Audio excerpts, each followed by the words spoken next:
partir de agora, toda a região está interligada pela notícia. Jornal Regional. A cobertura dos principais acontecimentos em toda a região, com uma análise crítica, mais imparcial. No ar, Jornal Regional. Muito bem, Jornal Regional está no ar agora, são 11 horas e 37 minutos, 11h37. Muito bom dia para você, muito obrigado pelo carinho, pela companhia. A gente segue aqui com o nosso Jornal Regional. A gente teve um pequeno problema aí na queda de internet, mas já conseguimos resolver aí o problema e a gente está de volta agora pelo rádio e também pelas redes sociais. Redes sociais aqui da Difusora, 1490 kHz. Também estamos ao vivo pelas redes sociais da Nativa FM 88.5, da Band FM 95.9 também e, claro, da sua Difusora e agora da Se Liga TV, tá bom? Agora 11 horas e 38 minutos, vamos direto, sem muita enrolação, porque, como eu disse, nós tivemos um probleminha aí na primeira transmissão, perdemos algum tempinho tentando resolver, já chegamos com um tempo muito apertado para esse nosso Jornal Regional de hoje, lembrando que se não der pra gente falar tudo hoje, a gente guarda um pouquinho pra amanhã, tá bom? Vamos rapidinho, só dar aquela olhada rápida como é que tá o dia aqui em Olímpia hoje, né? O céu azul aqui, muito bonito hoje, ó, coloca as imagens do céu aí, abre a janela do show da manhã, abre a janela pro vento bater, abre a janela pro vento bater, o que for ruim deixa o vento levar. Deixa o vento levar, é pra levar tudo que tem de ruim ultimamente aqui na cidade, olha. Não vou nem falar o que eu ia falar aqui, senão vão falar que eu tô desejando mal pra cidade, mas só um vento bem forte mesmo pra levar embora, viu? Porque, ó, haja coisa ruim pro vento levar, viu? 11 horas e 39 minutos em Olímpia. Olha que dia lindo tá fazendo hoje, essas imagens são aqui do Vivo Olímpia, Abrão, Négia e Dar, bem em frente à Rádio Difusora AM. Olha só que céu de brigadeiro, que dia lindo que tá fazendo hoje. Olha só, este é o dia hoje aqui em Olímpia. Vamos dar uma olhadinha rápida aqui no Instituto Climatempo para ver a previsão do tempo para hoje, até mesmo para você poder se programar, né? O que você deve fazer nessa manhã de terça-feira. Climatempo, então, para você já se programar. Vamos ver aqui a previsão para essa terça-feira aqui em Olímpia. Hoje sol com algumas nuvens, não há previsão de chuva para hoje aqui em Olímpia, a máxima prevista é de 31 graus nessa terça-feira. Claro, né, dá pra gente ver que não tem nenhuma previsão de chuva mesmo, olha esse céu, nem pouquíssimas nuvens, nada praticamente de nuvem no céu, e deve permanecer assim praticamente o dia todo, bastante calor também aqui em Olímpia. A gente lembra, não se esqueça de beber água, tá bom? Não se esqueça de se hidratar. Agora 20 para meio-dia, mas que adianta também, né? O olimpiense bebe 2 litros de água por dia e chora 3 de desgosto, né? Nessa política da nossa cidade, mas é isso, então tem que se hidratar, senão, meu amigo, a gente seca, né?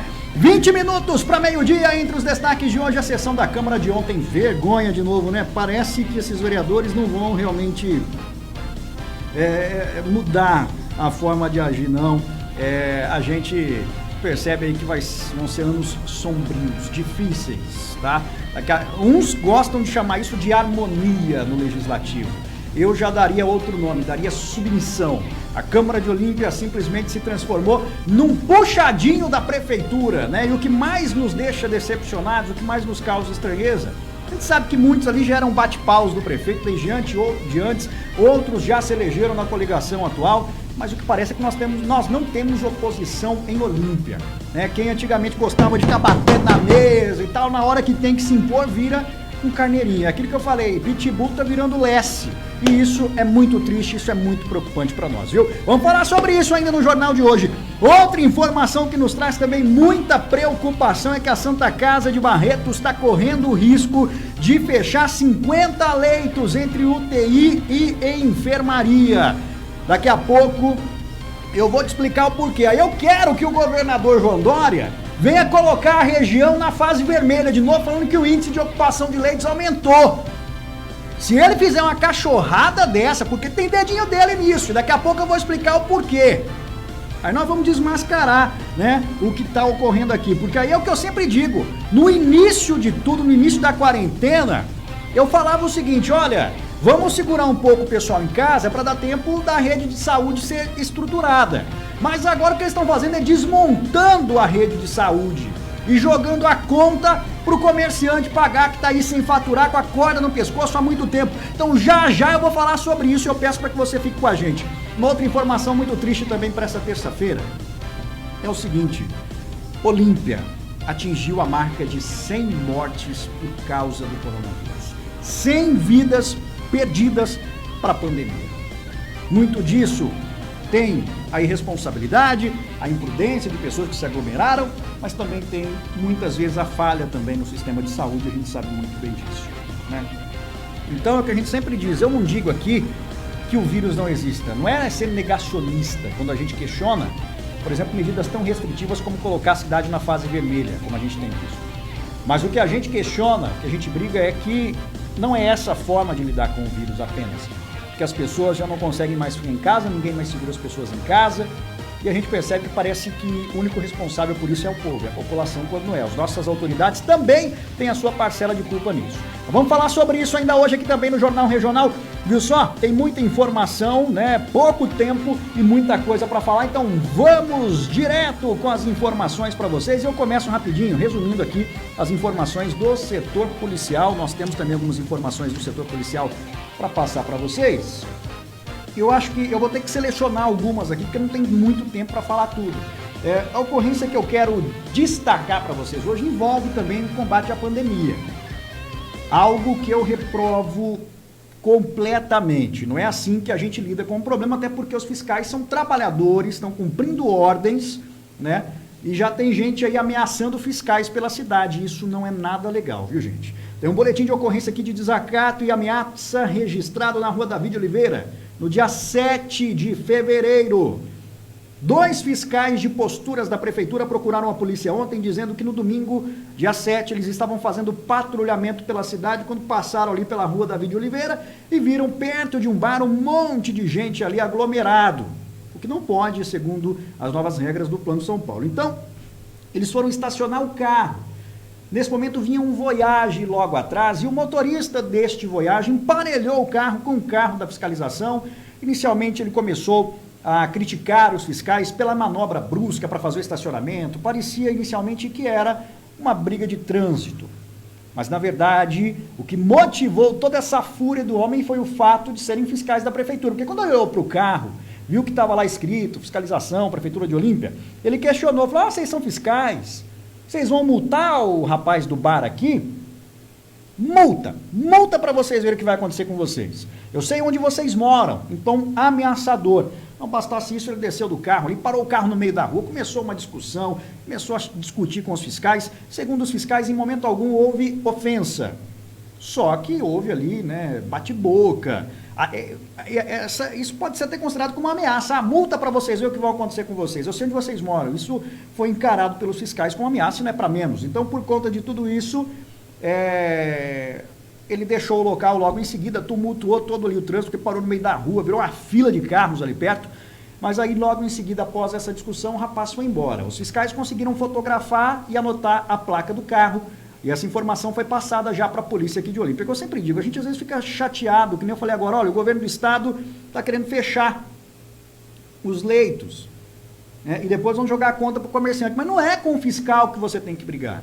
O fiscal está cumprindo ordem. Se tem a lei, se tem o decreto, o fiscal tem que trabalhar, senão até o fiscal pode ser responsabilizado, prevaricação, mais um monte de coisa. Então não é no fiscal que você tem que descontar a sua raiva. A gente tem que cobrar das nossas autoridades, tá? Então é isso. Fica o alerta aí, a gente pede para que respeitem os fiscais. Embora muitas vezes haja até excesso, outros pontos a gente percebe que tem lugar que o fiscal vai, em outros lugares a fiscalização não vai, parece que tem algumas pessoas que eles pegam para Cristo aí, mas é o trabalho deles, né? Ninguém aqui vai ficar também incitando violência contra fiscais. Pelo amor de Deus, que isso não se repita.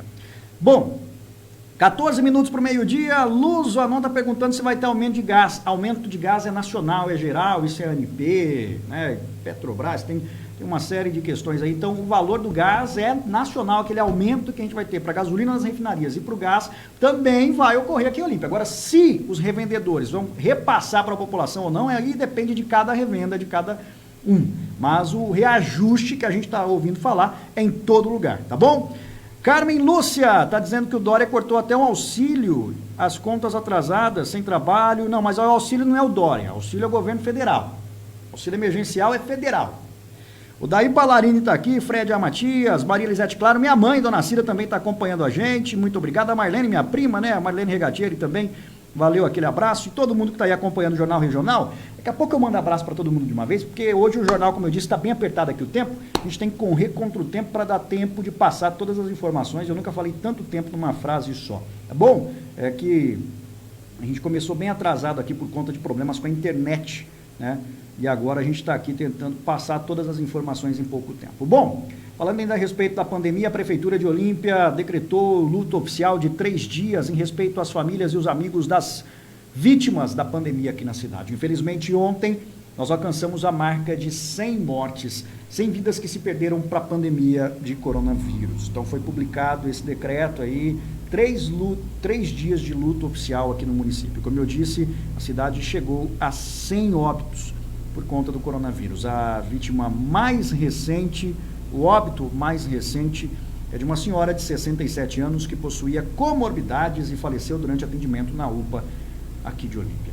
A gente também externa aqui os nossos sentimentos aos familiares. Algumas vítimas eram próximas, a gente conhecia, outras eram figuras conhecidas na cidade, e muitas outras anônimas, mas que também são muito importantes. Cada vida conta. São pessoas que são importantes para os seus filhos, netos, esposa, pais, teve pessoas jovens também que partiram por conta dessa pandemia. Então aqui a gente também externa os nossos sentimentos a todos que perderam seus entes queridos ou seus amigos para essa doença terrível. Eu dizia aqui que a gente estava próximo de chegar à marca de 100 óbitos, infelizmente chegamos 100 vidas que se perderam aqui em Olímpia por conta da pandemia. Além disso, nós confirmamos mais 67 casos de Covid-19. Com isso, Olímpia já chega ao todo a 4.325 casos confirmados.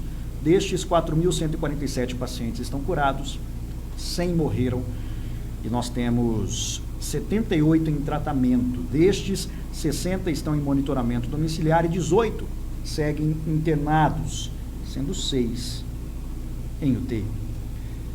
Bom, e a gente continua aqui ainda falando sobre a pandemia, porque tem uma outra informação aqui muito importante, que é a respeito dos leitos lá de Barretos. Isso nos traz preocupação. Eu até mandei mais um questionamento para a Santa Casa de Barretos, vamos ver se a gente consegue a resposta a tempo, para a gente poder falar a respeito dessa questão de Barretos. Ainda não chegou para a gente. Antes da gente falar dos leitos lá em Barretos, que isso nos trouxe muita preocupação, a gente aborda também a questão da vacinação aqui em Olímpia. Vamos saber, né, quantos olimpienses foram vacinados contra a Covid-19 aqui na cidade desde o início da vacinação. Bom, nós temos então 1.597 olimpienses vacinados. Algumas pessoas estão questionando se os professores vão ser vacinados. Por enquanto não fala-se em vacinação de professores. A volta às aulas presencial está prevista aí, né? As aulas presenciais devem retornar dia 22, agora não vai ser mais obrigatório mandar os filhos para a escola, manda quem quiser. Só que o que causou estranheza, e não estou aqui dizendo que não mereciam, é que a pedido de vereadoras que são assistentes sociais, as assistentes sociais do município de Olímpia foram vacinadas. Agora poderiam incluir também professores e monitores de creche, já que as aulas estão voltando, para a segurança dos alunos e dos familiares deles e dos próprios profissionais. Então a gente pede um pouquinho de bom senso aí ao município, se realmente tem que voltar às aulas presenciais agora, mesmo que não seja obrigatório, que eles então pensem na possibilidade de começar a vacinar os profissionais, já que os assistentes sociais, por exemplo, não estão no protocolo do Ministério da Saúde, e o município incluiu a pedido de 2 vereadoras que são assistentes sociais. Por que não pensar, então, também nos profissionais da educação? Fica aí o alerta, né, o apelo, a dica, entendam como vocês quiserem. Mas agora vamos falar então da questão dos leitos lá de Barretos, que são outra situação, essa que nos traz muita preocupação no meio de uma pandemia, precisando abrir leitos, precisando criar leitos, e aí chega essa informação pra gente que é realmente algo muito preocupante e, por que não dizer também, revoltante. A Santa Casa de Barretos, Olímpia, depende de Barretos, depende da Santa Casa, muitos pacientes aqui são encaminhados para lá, e a Santa Casa de Barretos corre o risco de fechar 50 leitos de enfermaria e de UTI, né? Ao todo são 50 leitos entre UTI e enfermaria. O hospital atende pacientes de 18 cidades da região e deve perder cerca de 2 milhões de reais em verbas do governo do estado. E depois vem João Dória e quer fechar toda a região. Vamos acompanhar essa reportagem que foi exibida no SP Record, lá de Ribeirão Preto, no dia 4 de fevereiro. Está disponível na internet o conteúdo e a gente reproduz agora a matéria completa para você. Quem está vendo a gente pelas redes sociais vai assistir, quem está acompanhando pelo rádio vai apenas ouvir aí o áudio, né, dessa reportagem. Vamos acompanhar. A Santa Casa de Barretos tem 260 leitos entre UTI e enfermaria. Com a redução dos repasses do governo do estado, o gestor da Fundação Pio XII, responsável pela administração do hospital, prevê o fechamento de 50 leitos. Estou tentando equacionar um plano de médio prazo, buscando recurso financeiro nos bancos para suportar o tamanho do corte que foi dado numa época que deveria ter um reconhecimento de uma ajuda suplementar. Veio no corte na receita do Estado, 12% do que o Estado repassa, e veio um aumento na tabela dos insumos, dos medicamentos. O hospital atende a 18 municípios com uma população de 550 mil pessoas. O governador João Dória confirmou a redução de 12% a 180 hospitais, num total de 81 milhões de reais, referentes ao programa Pró Santa Casa e Programa Sustentável. Só a Santa Casa de Barretos deve perder quase 2 milhões e meio. O estado de São Paulo é um estado que menos põe dinheiro na saúde de alta complexidade. Chamada alta complexidade são santas casas de urgência, de emergência. Então, o dinheiro da saúde que o estado de São Paulo coloca nas santas casas é muito inferior a qualquer estado do país. Então, ele já põe pouco, porque ele põe todo o dinheiro do tesouro, ele põe nos AMES. Agora, já é pouco que eles punham. Agora, tirar, ninguém acredita que está tirando, entendeu? Ninguém acredita. O anúncio do corte chega junto com um reajuste entre 14% e 20% do preço dos medicamentos. Um prejuízo mensal para a Santa Casa estimado em R$200 mil. O hospital também tem recebido pacientes com Covid-19. Além do empréstimo, o diretor estuda alternativas para evitar o pior. Numa hora que precisava de água para apagar o incêndio, estão chegando querosene em cima de nós. Não tem como você achar a solução. Você fica estancado, porque é uma atitude do governo só do estado de São Paulo. Então, nós estamos esperando uma atitude da Federação das Santas Casas e talvez hoje, de domingo para cá, eu falei com 8 Santa Casas, todos querem se mobilizar, querem achar uma maneira de sensibilizar o governo com caráter de urgência, né? Tá então, né? Esse apelo feito pelo Henrique Prata, pela Santa Casa de Barretos, e é um apelo nosso também, porque nós dependemos de Barretos, e mesmo que a gente não dependesse, a gente não iria ser conivente com uma situação como essa, sabendo que em meio a uma pandemia, o governo do estado vem com uma ideia absurda dessa de reduzir o recurso para a saúde. E aí depois, fecham-se os leitos, a pandemia ainda não acabou. Aí automaticamente, com menos leitos, se a gente mantiver a taxa de internação, automaticamente o índice de ocupação vai aumentar, porque tem uma capacidade menor a rede de saúde. Aí vem depois em coletiva de imprensa e manda fechar tudo de novo. Assim é fácil.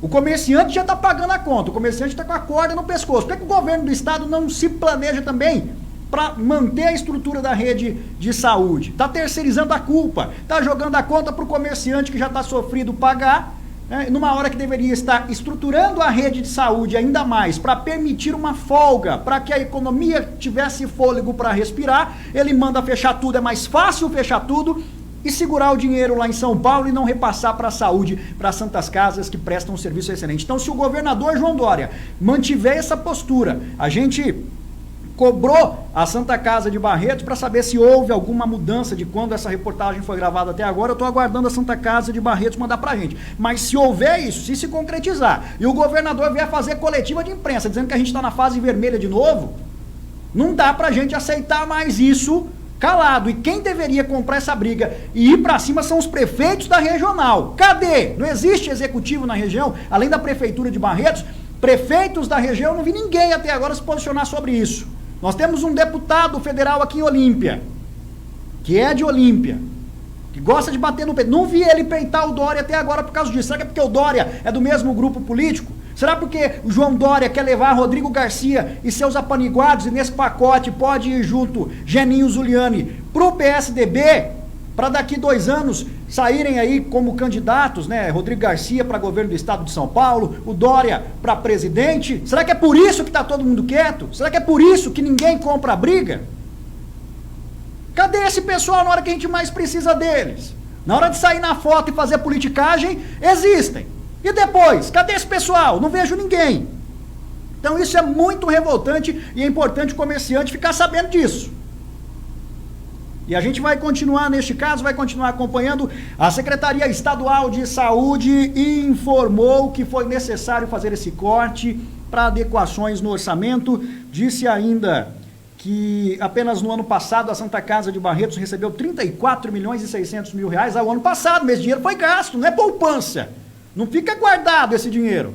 O hospital tem custo também para ser mantido. Ano passado eu não quero saber quanto vocês repassaram. Se o ano passado repassaram 34 milhões, esse ano tem que passar no mínimo 36 milhões. As coisas sobem, o valor das coisas aumentam. Eu não quero saber o que vocês repassaram ano passado, eu quero saber daqui para frente.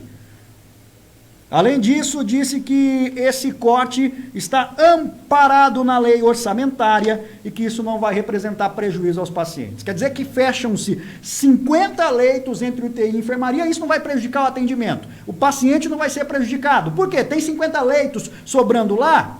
Eu quero foto, eu quero imagens, então, de 50 leitos parados hoje na Santa Casa de Barretos, sem um paciente sequer lá nos últimos 15 dias. Aí eu vou acreditar que isso não vai representar prejuízo para os pacientes. Caso contrário, é conversa fiada de vocês. A população tem que ficar atenta, tem que ficar ciente disso. Que é o que eles estão querendo fazer com os hospitais, principalmente as Santa Casas, que já sofrem tanto.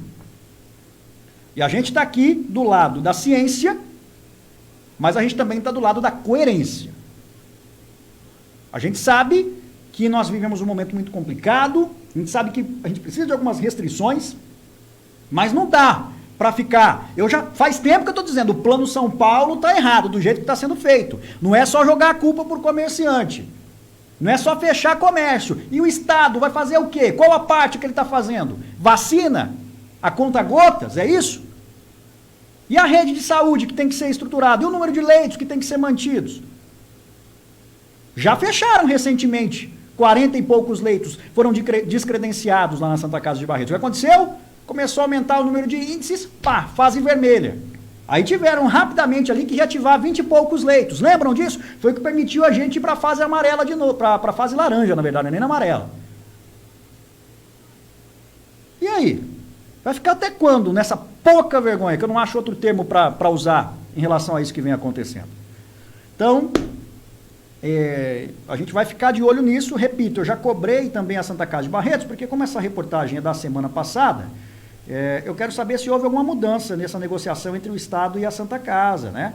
Mas eu mandei o e-mail agora há pouco, o pessoal já está vendo essa demanda, eu estou até atualizando aqui, vendo se chegou toda hora. É que o Google mudou a forma como ele está deixando aqui as páginas que a gente abre no navegador do celular, e agora me bagunça tudo aqui. Mas deixa eu ver rapidinho se tem alguma atualização da Santa Casa de Barretos a respeito disso. Vamos ver. Não chegou ainda. Amanhã a gente volta a este assunto. se for o caso. Bom, falando em pouca vergonha, eu tinha que falar da sessão da Câmara de hoje, mas, então, o que está acontecendo? Como nós estamos sem tempo hoje para falar sobre isso, eu vou deixar para amanhã. Então, os vereadores se livraram hoje, mas amanhã a gente volta ao tema. E com novidades, quem sabe, né? Então, é isso. Por enquanto, é só isso. Eu vou fechar o programa de hoje. Agradeço a todos que acompanharam. Peço desculpas pelo atraso, né? Infelizmente, tivemos problemas técnicos aqui, né? Mas o que dizer? Isso é normal. Até a Câmara ontem também deu problema na de transmitir a sessão. Então, estamos quites. Ó, aqui, a Marlene está dizendo aqui, ó, bom dia, Kleber, bem mesmo fez a prefeita de Bauru e o prefeito de Mirandópolis, bateram no peito e não fecharam suas cidades, e detalhe, os dois são jovens e não têm medo de defender suas cidades. Pois é, muita gente encara a juventude como se fosse algo ruim. Eu acho que juventude, quando vem acompanhada de bom senso e de vontade de fazer o bem pelo povo, é algo até bom, viu? Não digo também que os experientes não tenham nada a fazer, mas muitas pessoas acabam medindo com a régua da idade na hora de escolher, principalmente prefeitos, né? Ah, eu vou escolher porque é mais velho, é experiente, você é muito jovem, não vai dar certo. Só digo uma coisa, não respeite alguém apenas pela sua barba branca, porque até os canalhas envelhecem. Um abraço a todos, 12:03, fiquem com Deus, a gente se fala amanhã. A gente fica aí na Difusora com uma programação musical feita com muito carinho para você. E a partir das 11 amanhã aqui no Jornal Regional a gente se fala de novo pelas redes sociais, tá bom? Uma ótima terça para todo mundo. E a gente encerra em silêncio hoje, em respeito às 100 mortes por coronavírus aqui em Olímpia. Um abraço. Tchau, gente. Fui.